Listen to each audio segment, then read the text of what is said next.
All right. Hey, everybody. Rich Baranowski, the casual duelist, coming at you. So I guess a couple of days ago, a Yu-Gi-Oh YouTube by the name of Farfa uploaded a video called "The Sad Decline of Yu-Gi-Oh Duel Links," um, and I decided today I wanted to. All right. So here we go.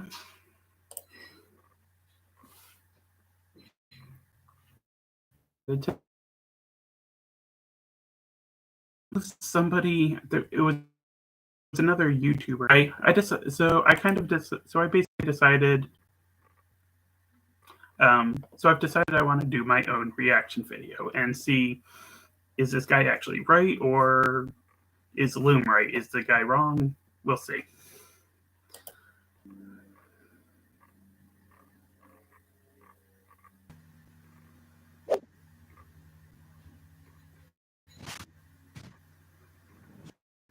To your mind when you think about Yu-Gi-Oh?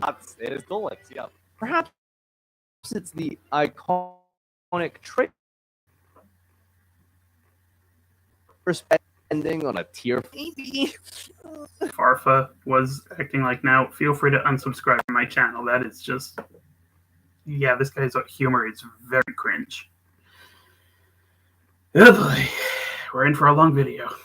A Duel Links retrospect, a review of sorts, trying to emulate the position of a new or returning player. I was going to get back into the game after a long break. So what does this game and niche privilege someone in my position? I did all of this on a stream. Without it, you constantly is going to be somewhat helpful.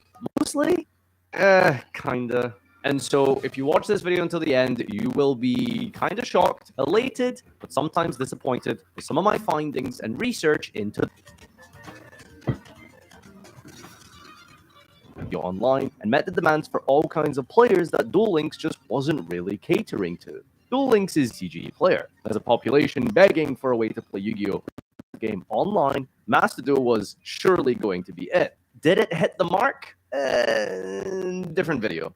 At the time, the biggest content creator for Duel Links was DK. Man, this guy's such a hater. Christ. He made this video to take a big shit on Duel Links, and apparently he's, I don't know, maybe he's going to do a video in the future where he's going to be taking a shit on Master Duel. It's like, dude, just have a Yu-Gi-Oh fan. Jeez. What next? He's going to be taking a shit on the freaking card game. He can take a shit on the anime. Dude, what a hater. All garnering millions of views. DK's impact on the Duel Links landscape. Yeah, and DK is the only person who ever did those videos, right? Like, nevermind Cyber Knight, or Jobber, or TGS Anime, nevermind Team APS, nevermind any of them. Now, I know that's mostly post to YouTube, and this DK guy is on Twitch, but, like, seriously.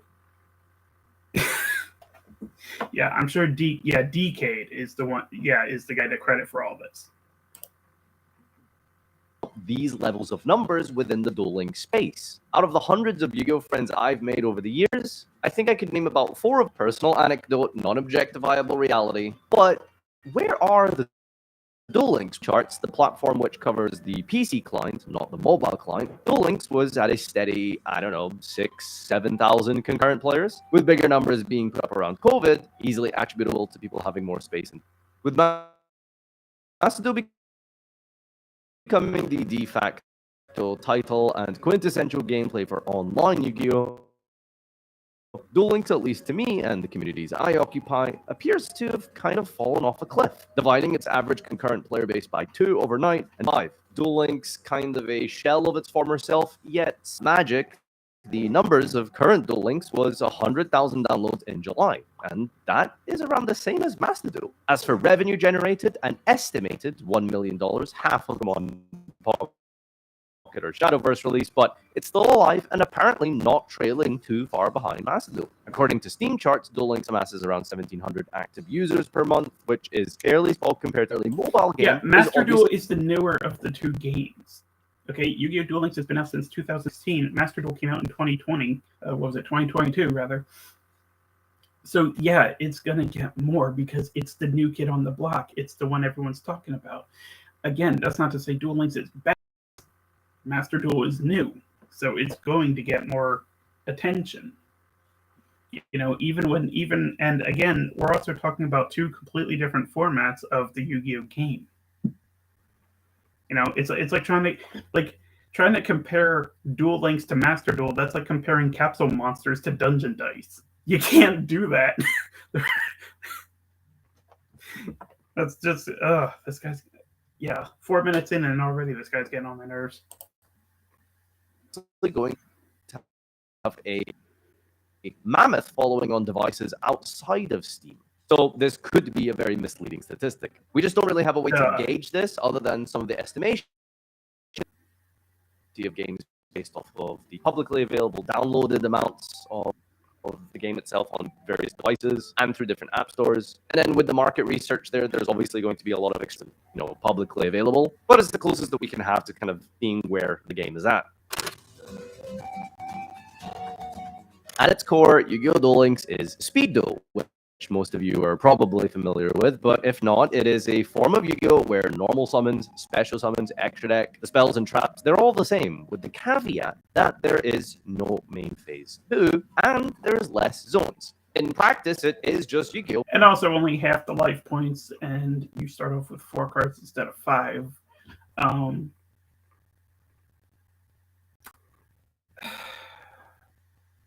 Again, this is Yu-Gi-Oh! In a completely different format. It's basically a completely different, not completely different game, but yeah, he's definitely not winning me over here, guys. But in theory, a little less slower and a little less crazy. In theory. The biggest difference is that Duel Links has skills. These are relevant to their anime character or some sort of utility regarding the meta. These can range anywhere from simple attack boosts and maybe a graveyard lock of sorts to it can be activated before your normal draw. One of the cards from your normal draw this turn will be a Dragon of Pride and Soul. Send all the cards from your hand, deck, extra, and field to the graveyard and return all of your banished cards. Sorry, what? Send all other cards from your hand, deck, extra, and field to the graveyard and return all of your banished cards to the grave. And if you have 25 or more cards in your grave, randomly send 25 cards with the same names as those in your graveyard from outside of your deck to your opponent's graveyard. After using this, you can't normal or special except Dragon of Pride or activate card effects for the rest of this duel. The relevant effect is number 2. That's not the relevant effect! While skills used to be a nice little bonus in your deck years ago, just a way to help you get back into the game with something like Destiny Draw or to seal off your opponent's grave for a turn, many of these skills have become deciding game pieces. I'm totally with him on this one. Actually, I think skills are just fucking ridiculous these days. How the hell? Just how? How the heck? Some of these freaking skills are just insane. So yeah, I'll give him credit for that. What the hell was it? Yami Yugi has an effect where if you're using a Blackluster Soldier deck, you just put a whole bunch of cards in your graveyard and you can basically bust out the Super Soldier on turn 1, which to me is just outrageous. How the flying?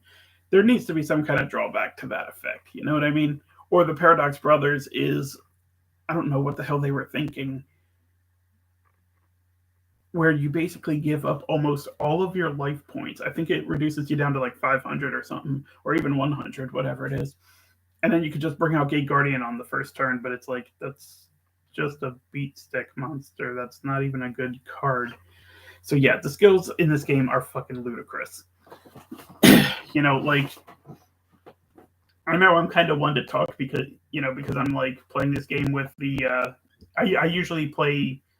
I'm sure this won't come as any surprise to anyone who follows my channel, but when I play Duel Links, most of the time I'm playing as Zeto Kaiba, and I've recently moved on from his Ultimate Dragon skill to Battle Chronicle. I think that's the skill I use right now. So it basically lets me play like Blue Eyes White Dragon, like level 8 dragons from my hand directly onto the field without sacrifices or whatever. Um, so it's kind of like Yu-Gi-Oh season 1, but but I don't know. Like I said, this game's got, yeah, the game definitely went berserk with all these skill abilities. I think they're kind of crazy. They kind of, but I can't hate on them too much because to be honest, they kind of remind me of like Yu-Gi-Oh season 3, where they were inside the cyber world and like before every duel they would like choose their deck master or whatever. So I guess Seto Kaiba is my deck master. Kind of like along those lines. So. Eh, I don't know. Like I said, I can't really hate on this. Like again, I don't hate the concept of skills. I just think they just went too far with what these skills can be and what they can do.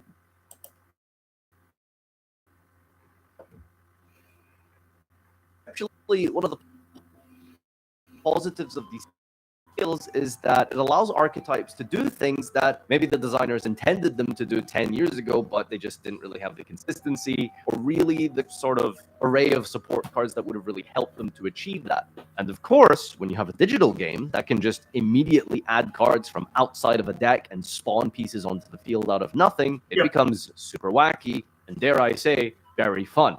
That is where the vision gets actually realized. Conversely, a lot of people have complained that recent players are just playing skills instead of decks. These abilities towards what the designers intended you to do in one unchainable instance. For me, I still don't know if I'm a fan of skills. I suppose they do it in some sort of form, take away from the essence of Yu-Gi-Oh, but it does transform it into something new and unique, for better or for worse. And there is obviously a massive appeal in this. The consistency and viability for certain.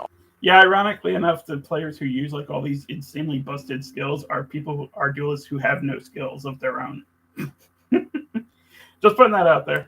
Archetypes that they gain just from the existence of these skills is absolutely massive and obviously extremely fun for people who like those decks. But to tell you the truth, the big stuff like that in Duel Links is everything associated around obtaining them and leveling up towards them, etc. When you build a deck in Duel Links, you build a deck played by a character. Now, normally you can get away with just choosing whoever, like Yugi or Joey and Jaden, and it's fine. The problem is that to really as your deck, you want to play a character. But the thing is, some have really important ones. For example, you kind of just can't play into gameplay yet. You have to first of all obtain and unlock Kalen, which I can't remember how anymore, but at least when I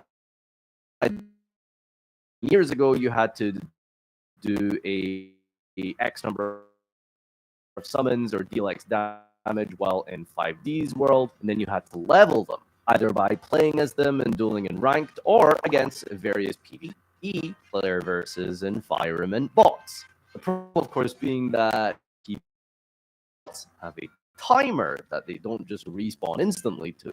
You can't just sit and farm them infinitely. However, if you do want to level a character faster, you can pay to have more PvE bots or XP. And there's even an option to auto-duel. Yes, you can click a button and it automatically duels for you. Anyway, as someone who just wants to play Yu-Gi-Oh at its core, having skills and very important game pieces behind the leveling system is... How do I get Gallant Granite? It's from the event. How long is that going to take me? Can I like just get the Granite duels in and out, fun little journey? Days! For anyone who has ever played Adamantipator, the deck that I chose to run during my return to the game, you're likely very familiar with how important Gallant Granite is. It's the rank 4 monster that allows you to search a rock. Searching Block Dragon is sort of the heart and soul combo of the deck. You have to play a very suboptimal version of the deck in ranked. Now, let me level with you here. So this idea, slowly over time, your deck gets more powerful and stronger as you obtain more cards. I think conceptually is really cool and definitely has a place. And in a game that has microtransactions, that becomes really frustrating and not fun. Ultimately, at the low rank, yeah, you will just be bullying children, but as you get higher and higher, you are going to encounter good players and good decks, and if you just don't have these important How does he know the freaking age of the players in the lower ranks? Like, you don't know. Okay, there could be like a there could be like a 7, 8-year-old kid in like King of Games level. You don't know.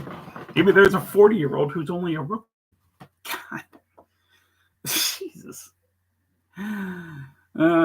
That's kind of one of the cool things about games like this is you don't know who your opponents are.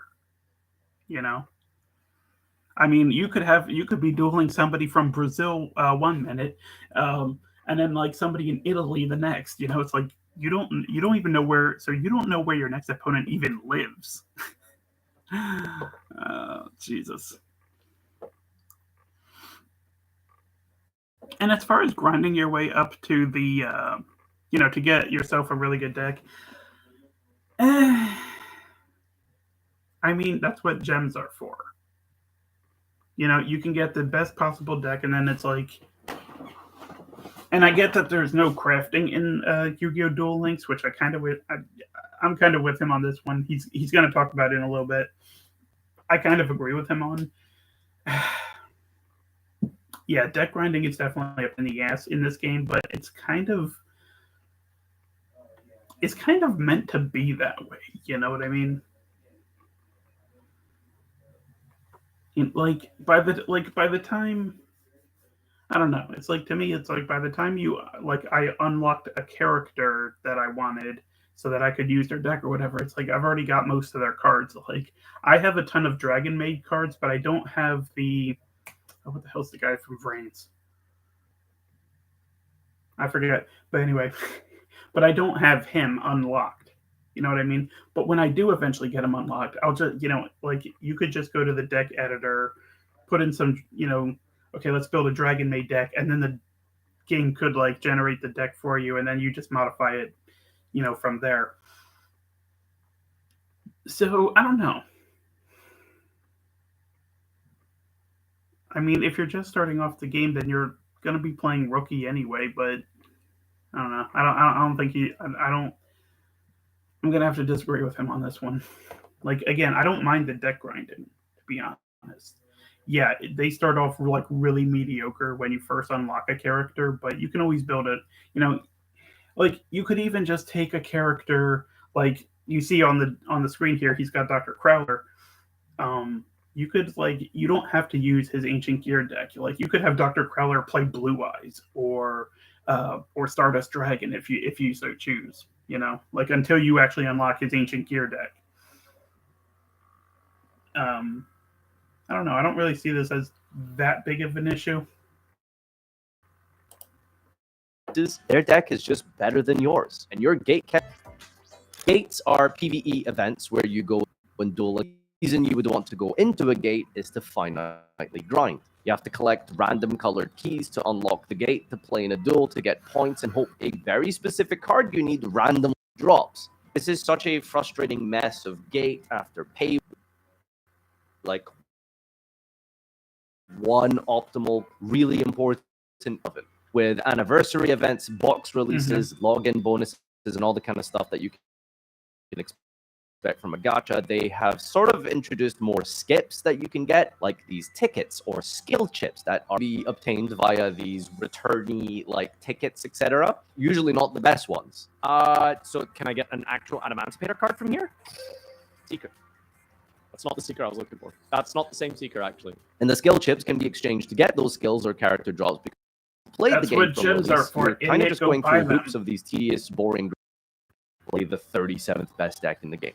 All of that to say is that sometimes optimizing in Yu-Gi-Oh! Duel Links is not even so much a case of just spend more money, although spending more money does fix about 95% of the problems. There are also just events and time-gated situations where you can't get some cards. I remember very vividly a couple years ago when I was trying to play Burning Abyss, I just couldn't get Leviathan Dragon. It was just locked behind a time-gated event that I didn't play at the time, so I just didn't have that card. This the worst experience I've had in a game. Oh, please, Seeker, please. Fuck! Worst day of my life.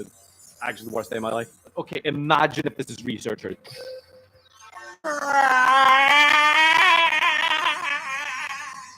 Is this guy just allergic to not cringe? I mean, if being cringy is part of his religion or something, then I'm totally okay. I guess I have no right to talk, but come on, man. Ugh. This is embarrassing just watching you go.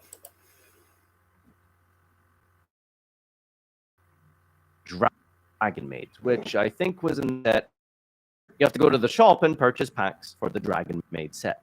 Okay, so far so good, right? I mean, that's pretty logical, right? Now you buy 10 packs and you don't pull any Dragon Maid cards. Womp womp. Unlucky. At least you, I don't know, maybe pulled like a super rare. Let's exchange this super rare that we don't want for a currency or a dust of sorts, so that I can use it to get another card I want instead, because synergy or even thematic overlap with one another. That's not to say Master Duel doesn't do that. I mean, come on. Tearlament, Mermel, Water, I guess. There is no crafting system in Duel. Not a meaningful one anyway. You cannot obtain cards by simply making them. 90% of the cards in the game, and within that 90%, you can guarantee that these are the ones you actually want. The good cards, the new decks and archetypes, these all have to be pulled naturally. You just have to randomly pull the cards you need. Now, it isn't as bad as it sounds, because when you pull from a box, the boxes have a limited supply. Think of an actual real-life booster box, except it's significantly bigger, and it has every single card in the set within. So if you pull enough packs, you will get the card you need, because every card is in the box. Here's the catch.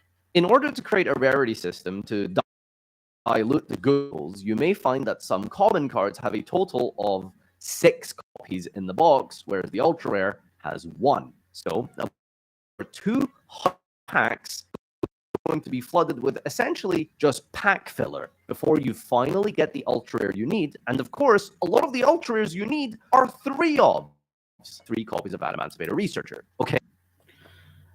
I'm kind of with him on this one. I definitely think it's kind of like ridiculous that like when you open a deck box, it'll say something like 180 packs, and then like the card you want is like a one of. Like, yeah, that's kind of fucking stupid. That's a little on the ridiculous side. So if you want 3 copies of that card, you're kind of shit out of luck. Yeah, so hey, fork over the cash and we'll give you the gems for it, though. That fucking paywall. Like, see, and me, I don't. Yeah, look at this: 30 packs plus 500 for $20. Like, dude, I do not. I am not the kind of guy who likes to spend money on video games, like in-game stuff like this. I think I did that maybe 3-4 times in my life. And they weren't even all on Duel Links. Like I think one of them was like on. I think I needed like I was like in dire need of like revives in Pokemon or something like that. Like right now, I think I'm in like dire need of potions. But like seriously, in Pokemon Go, I think that's like about as far as I got. And even that, I only spent like $5 at a time. So I think in total, I've spent like $20 on in-game purchases on, when it comes to video games. And I don't think any of it has ever been in Yu-Gi-Oh! Duel Links or Master Duel for that matter. I'm playing these games free. Free. Because yeah, look at this. 37 packs plus 1 SR and 1 UR for $20. It's like, dude, these are digital cards. I don't actually own them, I can't hold them in my hand the way I can hold this magic card in my hand. See, this is something I will spend money on. I generally try to avoid spending money on anything digital. I don't like doing that. I don't even like downloading for a cost. So no.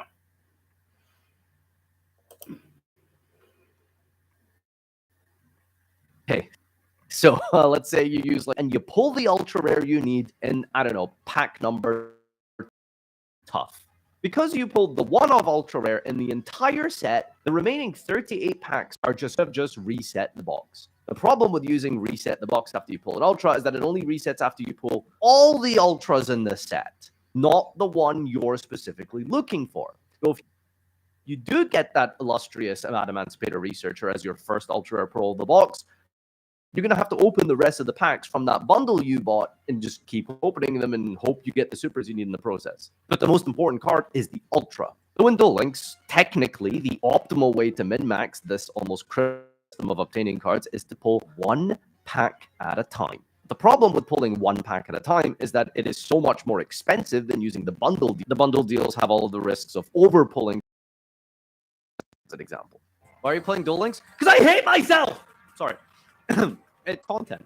So everything I just mentioned is nothing new. This has been how the game has been designed from the beginning. So yeah, no disenchanting, no double crafting. That is my biggest #1 issue with Duel Links and why I won't be playing the game consistently. However, when you do get into the game and when you do start playing, it is some of the most wacky, enjoyable fun I've had. But hey, there is a currency in the game called gold. What is it for? I don't know. I think I've engaged with this system like once ever. You accrue literal millions of this shit, and you use it on the card trader. But you see, since you have such a... Okay, 1 minute he's saying he has no idea what the gold is for. Next minute he's telling you what the gold is for. What the fuck? This is not good content for Arfa. I mean, Duel Links is good content, but you are not. I mean, do you know what it's there for? And normal dust and master duel, it's not as prominent of a system in currency to actually meaning them. It will flesh out and fully optimize some decks and some cards from the card trader, but nothing close to the... I used the deck builder to create my list, and let's just not dedicate an entire section to the absolute most convoluted and clunky UI of Duel Links, but I had a rough idea of what I wanted to play. 20 cards with a 9-card extra deck is interesting. I hate the word interesting because it's usually such a nothing word from a literary perspective, but this was genuinely interesting. Because now your extra deck is so limited, or in this case, because your deck is actually so much more consistent, is a genuinely fun and thought-provoking process. Do I really need 3 Block Dragon in 20? Can I maybe just play 2? Should I really be running all 6 Quacky-Merus? Do I go over 20 and just play Karthorther and Turtle as well? What about Xeno Guitar and Tackle Crusader and Revival Golem? What does it look like? Small extra deck count? And how does my unique skill contribute to the deck? With all this in mind, after a nightmare session of obtaining the cards, I had something resembling... Or did I? Well, I don't know about you, but this is Adamant's pick. This game sick. I can't even tell you how much fun I had once I actually started to queue into the duels, once I got the cards I needed. It is so good, and it's just such a shame how sandbagged and how paywalled everything is. Like, it is such a unique breath of fresh air on a take on Yu-Gi-Oh! That, wasn't like cross-duel. The system meant that despite having been king of games multiple times, I had to go back to the cesspool of rookie and bronze, so I couldn't really give you a detailed explanation as to what the metagame looks like or how the format feels, and all of the fun I had, I mean, let's be real, it could be very much overshadowed by the fact that I was winning all the time, so who knows what it would be like against an actual competent deck. But ultimately, this is about the player to experience what's available in a more casual setting, which for this specific occasion, in my certain ended to with my budget, I think I spent about $50, but that got me 2.5 decks, a Adamantimator deck missing 1 or 2 Researcher. I got most of the branded deck missing, I think, 1 Aliber, and I think also done as well. So I can play full if I want to. The problem is, like, it would be nice if I could just play the deck I wanted to, and didn't even know that I had who absolutely loved Duel Links. I opened the duel room and it was filled, no joke, within like 30 seconds, people showing off decks, which for context was faster than some duel rooms I've opened. Where do you people come from? Why is there this many demand for Duel Links? And there must be a sizable, thriving player base who love this game for lots of positive gameplay-related reasons. It's a fun, enjoyable experience at its core. The games are fast, despite the absurd level that's occurred since I last hit King of Games. I think it was Baby Raccoons who made a big token and set Fiendish Chain. good positive takeaways from Duel Links. The skills are unique, different, and interesting, although some of them really I don't intend to play again, really, or more consistently. It is the overflowing, overabundance, clunky UI, paywalls, gatekeeping, and just obstacles that are always in place when it comes to getting cards. But maybe some of you had a different kind of experience playing Duel Links in the anniversary event earlier this year, or maybe some of you did return to play. Yes, if that's a thing. I didn't even try that, sorry. So that's not what this video is about. But there is a whole other game that I heard is significantly cheaper. But I, of course, was focusing on Speed Duel, which is at its core more of the Yu-Gi-Oh! That I was interested in playing. So thank you so much, everyone, for watching. Hope you enjoyed this video down below with your and your criticisms or positives and praise of Duel Links. And I'll see you next time. Bye-bye. Oh my goodness, this guy. Okay, yeah, we don't need to sit here and stare at his So anyway, guys,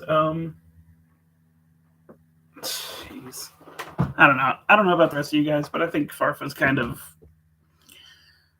I think wrong for the most part. I think Yu-Gi-Oh! Duel Links is a fine way to play. I think it's a good game. It's definite, like it's not my favorite way to play Yu-Gi-Oh! Because, again, fewer monster and spell and trap card zones. You get fewer, half the life points. You start off with only 4 cards. Your deck is only 20 to 30 and all that, which is like half a deck of the actual game. So yeah, there's drawbacks to playing Duel Links, but there's drawbacks to just Yu-Gi-Oh! You know what I mean? So I don't know. Let me know what you guys think of all, Yu-Gi-Oh! Duel Links. Is it still a game that you still enjoy playing from time to time? Maybe like me, I just play it like,